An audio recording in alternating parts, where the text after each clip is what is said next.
শুধু তৌহিদি জনতা নয়, মব সৃষ্টিকারী সব জনতার বিরুদ্ধেই ব্যবস্থা নেওয়া হচ্ছে।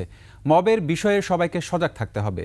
বাংলাদেশ কোস্ট গার্ডের প্রতিষ্ঠা বার্ষিকী উপলক্ষে অনুষ্ঠানে স্বরাষ্ট্র উপদেষ্টা জাহাঙ্গীর আলম চৌধুরী জানান, জনগণের ভোগান্তি কমাতে পাসপোর্টের পুলিশ ভেরিফিকেশন তুলে নেওয়া হচ্ছে।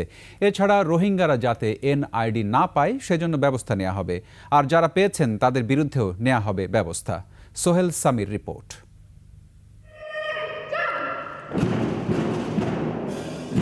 কোস্ট গার্ডের ৩০তম প্রতিষ্ঠা বার্ষিকী। এ উপলক্ষে আয়োজন করা হয় জমকালো অনুষ্ঠান। অবদানের স্বীকৃতিস্বরূপ জওয়ানদের দেয়া হয় পদক।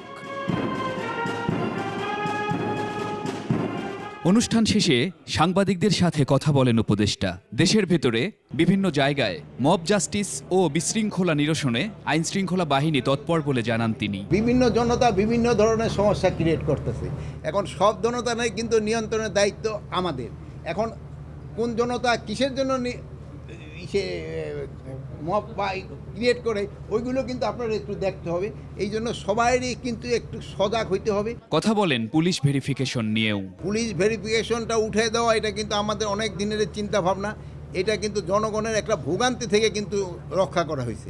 প্রতিবেশী মিয়ানমারের বিদ্রোহ ও বিশৃঙ্খলায় বাংলাদেশের সীমান্তে এর কোনো প্রভাব পড়েনি বলে মন্তব্য করেন উপদেষ্টা। আমাদের ওই বর্ডার আমাদের সম্পূর্ণ নিয়ন্ত্রণে আছে, এখানে কোনো ধরনের সমস্যা আমাদের নেই। রোহিঙ্গাদের এনআইডি নিয়েও কথা বলেন স্বরাষ্ট্র উপদেষ্টা। যেহেতু পুলিশ ভেরিফিকেশন দরকার হবে না এই পাসপোর্ট পাওয়ার জন্য, যাদের ন্যাশনাল আইডি আছে, এখন তার ন্যাশনাল আইডি সময়েই যেন রোহিঙ্গারা ন্যাশনাল আইডি না পায়, এই জন্য ব্যবস্থা নেওয়া হবে। সোহেল সামি, ২১ টেলিভিশন, ঢাকা।